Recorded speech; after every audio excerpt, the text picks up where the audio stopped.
Welcome into Mac and Mo's. Andy McNamara, joined as always by the editor-in-chief of GoDucks.com, Rob Mosley. We are here to recap Oregon's big 45-24 victory over Cal. The Ducks, with the win, moved to 4-1 on the season. They even their Pac-12 record at 1-1. They stay unbeaten at home, but at what cost? It was a very interesting game, not in a good way for Oregon, as starter after starter just seemed to go out of the game. Justin Herbert gets injured, Royce Freeman gets injured, Dylan Mitchell leaves the game, doesn't return, Kaulana Apelu. The Ducks were already without Charles Nelson. They were already without Nick Pickett, without Jacob Breland, without A.J. Hotchkins. And knowing all this now, in hindsight, and I told you, Rob, that Oregon won by 3 touchdowns. Right. What would your reaction be? Yeah, utter shock. Maybe Cal turned it over 10 times, or the Ducks had 4 special teams touchdowns or something like that. It was just a really impressive job, resilient, mentally tough performance by the Ducks. I think everyone would agree. Probably not the type of resiliency we would have seen last year. I think if you look at the way this team performed when it dug itself in a hole against Nebraska, and even in fighting from behind at Arizona State to take the lead, even though that was in defeat. And then this performance. I mean, this team has just come miles under Willie Taggart. Where will the next few miles take the Ducks, given the injury situation coming out of last night? We'll see.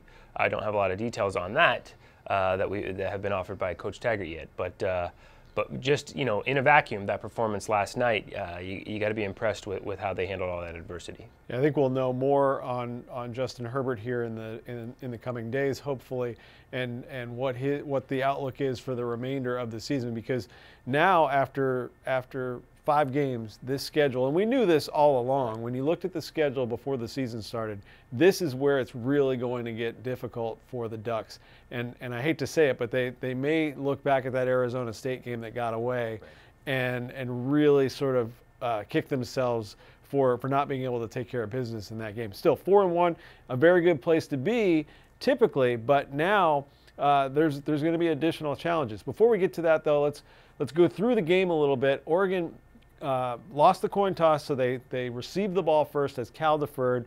Unlike a week ago against Arizona State, though, the Ducks were able to drive down the field. They did have to settle for a field goal, but it was good to see Aiden Schneider actually get a little bit of action out there. Just his second attempt all year, was able to put it through, get Oregon on the board early and get some early momentum. It was surprising. Breland's out, and yet they come out 2 tight ends. So Ryan Bay, Cam McCormick both get some really valuable playing time. Breland's status, don't have a lot of details on that, so those guys get some playing time. The tempo was great. It was, that we're going to look back now on that first quarter with some frustration because, man, the Ducks were really operating at a high level over the course of that quarter. Justin Herbert throws a dart to Brennan Schooler for a touchdown, shows off his toughness, running for a touchdown on the play. He was hurt. You think about what last night would have looked like with him going start to finish, and then what that would have meant going forward. It was really exciting. But as an offensive start, it was exactly what you want. Completely unlike the Arizona State game for sure. Herbert started out 7 of 8 before he got injured. Also had the touchdown run, as you mentioned. Royce Freeman also looked primed for a big night before he went out. And then with that 17-0 lead after losing those 2 players, you really just saw, I don't want to say, it wasn't a panic situation. It was just sort of a, oh my goodness, how are we gonna get through this? The defense, they weren't paying any attention to the offensive injuries. They really were bringing it all night long, and I think that really helped give the offense some time to regroup, take a big deep breath, and then figure out what they're going to do going forward. Yeah, there's a turnover right before halftime that sets up a Cal touchdown. Unfortunate circumstances there, but it was really hard all night for Cal to drive the ball. There's an explosion play, 75-yard touchdown that Cal took advantage of to try to claw back into the game and make it a 1-score game early in the fourth quarter. But I think it really starts with that. Really, Oregon played so much nickel. They were able to shut down the run game. Gave up 8 yards all night and played so much nickel. And that line of Mondu and Jelks as the down linemen, and then Moy and Hollins as the outside linebackers off the edge. Just getting 4-man pressure from those guys and not having to bring extra guys. You can drop everybody else back in coverage and clog up the passing lanes. Ducks broke up a bunch of passes again, 5 I think. Number 2 team in the country now in passes defended. But it starts up front. I mean, that pass rush was really impressive, and the other side of the coin was the job of the offensive line in the second half, just pounding out. I mean, nobody thinks of Oregon as a physical line of scrimmage team winning the battles in the trenches, but the Ducks did that both ways last night. Yeah, defensively, Jalen Jelks had 2 pass breakups, so even when he wasn't necessarily blitzing the quarterback, he's just so long and athletic. He was able to alter what Cal was trying to do when they were throwing the ball. 7 sacks as a team, 11 tackles for loss. Mondu, as you mentioned, had 2 of those sacks. Jordan Scott made his first career sack, so the guy in the middle is even getting loose a little bit. And then to your point about the offensive line, that was a group intact for this entire game, and I felt like this was the offensive line I think that we expected to see this season for Oregon, knowing how much experience they had, knowing just how talented they are, and with a healthy Tyrell Crosby anchoring that left tackle spot. Cal knew that the Ducks were going to run the ball as soon as Herbert went out of the game, and they couldn't do anything about it. Yeah, and those guys took the loss at Arizona State really personally. I mean, they felt like a lot of that was on them, and they were challenged. They challenged themselves. Willie Taggart challenged them to bounce back this week, and did they ever? Because, I think everybody in Autzen Stadium knew how much Oregon was going to run the ball, particularly in the fourth quarter.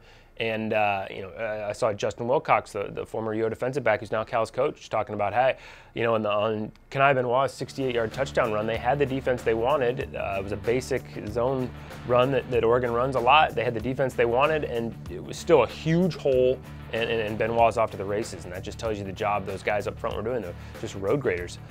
Really, really impressive. And kind of a microcosm. The way they bounced back from the Arizona State game, the way they showed resiliency in the face of all the tumult in that game was really impressive. And it was good to see Oregon's depth at the running back position. Not that you ever want to lose a player like Royce Freeman, but that is a position group where you can take a hit and still have some real good options. Kenai Benoit finishing 18 carries, 138 yards, including that 68-yard touchdown. That was the longest scoring play from scrimmage this season by Oregon, and it happened without Justin Herbert in the game, without Charles Nelson, without Royce. So that certainly was a big moment for Kenai, and it was a huge touchdown in the game because at that point Cal had gotten within a touchdown, so it was a 1-score game. Kenai is able to break that off, give Oregon a little bit of breathing room down the stretch. And they added that depth too with Darian Felix coming off the bench later in the game, burning his red shirt, scoring a touchdown. A really electric player. The last couple weeks, whenever I put it to Willie Taggart or Coach Pimpleton, how close are you, or is it tempting to use Darian Felix? They'd get these smiles like, they knew they had a weapon, and I think you saw hints of that too. And just the jobs all those guys did when plugged in. Blake Rugraff, 6 tackles defensively when Hodgkins and Apelu both out. Matrell McGraw comes in 6 tackles. Playing with Tyree Robinson out and Nick Pickett out. Obviously, Khalil Oliver left the program too, so the safety depth was really taxed, and McGraw stepped up and really made some plays. So up and down the line, you see guys, even in Taylor Alley, obviously I think there was some shock for everyone when Herbert's out and you got to go to your backup. You never want that to happen, particularly with how close Taylor and Justin have gone to the same high school, known each other forever. But that first drive coming out of halftime, I think he completes 3 different passes, works the ball to Taj Griffin and Tony Brooks-James. Obviously you're going to rely, get the ball in short passes to your playmakers in space. That's a basic tenet of an offense like this, but a nice slant to Johnny Johnson too. Again, mostly runs from there on out, but I think he showed, and then Braxton Burmeister getting his feet wet too, that there are other quarterbacks on this roster. I mean, clearly there's Herbert's an elite player, so there's going to be a drop off, but good, valuable experience for them, and something hopefully both those guys can build on. But up and down, Rugraff and all those guys as well.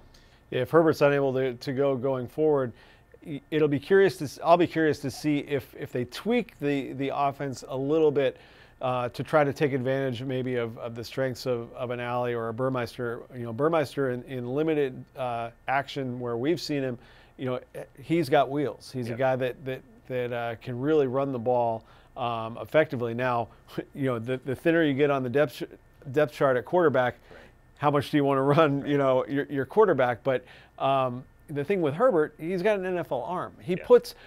And he's got a big arm. He puts the ball on guys. Yeah. So when you don't have a Charles Nelson, when you don't have a Dillon Mitchell, you don't need 10 feet of space between between yourself and a defensive player because Herbert's going to put it right there. Those other guys, no offense to them, but they don't have that type of arm.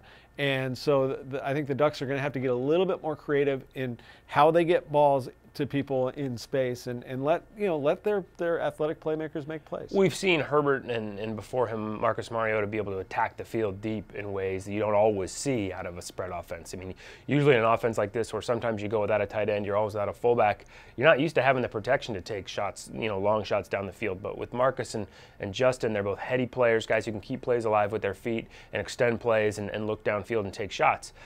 So maybe some of that gets reined in a little bit, and it's a lot more short passes, getting it out to guys in space. There's so much this offense can do with 2 or even 3 running backs as well to take advantage of them. I think there's a lot of chapters in the playbook still to plumb for Willie Taggart. So trying to predict what the offense will look like it might be tough, but yeah, it'll probably look a little different than not having that guy who looks like he has NFL potential at the helm. A big challenge coming up for Oregon with Washington State, and when you think of Washington State and Mike Leach, you think of the air raid, you think of throwing the football, but this is a team with a really good defense. Yeah, they are. I think they're top 15 in the country in total defense. If you go by yards per play, which adjusts for tempo and a lot of other things, Oregon's a little higher. Oregon's like about 15th. I think Washington State's about 19th. But to complement that offense with the defense, the style they're playing now, and we saw what they did against Sam Darnold, a quarterback with a heck of a future in his own right, in USC last week, was pretty impressive. I think, again, I'll look to that Oregon defensive front. Ducks are top 5 in the country in sacks. They're top 5 in the country in passes defended. Washington State throws more than anybody in the country. Ducks got to try to counter that and probably force some turnovers defensively. And then offense, just play mistake free. There's still a lot of playmakers on this team. Have a guy who can get a ball into their hands and make plays, grind it out with that run game. And try to put points on the board, and kind of see that let the chips fall where they may. It's going to be a really intriguing week in a lot of ways. One of the most experienced players on the Ducks, Tyree Robinson, was also out of this game early, was penalized for targeting. They reviewed it, and it was confirmed after review that the officials felt that it was targeting. So they'll get him back for Washington State, and they're going to really need as much depth as they can possibly muster at the safety and cornerback spots against a passing offense like Luke Falk and the Washington State Cougars. Rob and I will be with you throughout the week with the Quack Minute. So if you have any questions for us, you can get to us on Twitter. I am at McNamara UO. He is at Duck Football. Until next time, we'll see you.